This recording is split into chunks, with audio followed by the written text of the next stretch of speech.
అంబేద్కర్ కోనసీమ జిల్లా రామచంద్రాపురం చర్చిల్లో ఘనంగా మంటల ఆదివారం.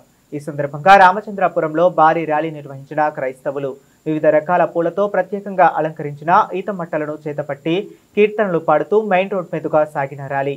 దావీదు కుమారునికి జయము జయము, ప్రభు పేరిట వచ్చేవాడు స్తుతింపబడునుగాక అంటూ నినాదాలు చేసిన క్రైస్తవులు.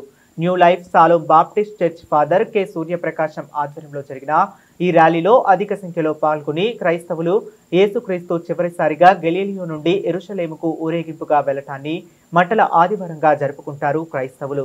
మంటల ఆదివారం ప్రాముఖ్యతను వివరించిన సంఘ కాపరులు.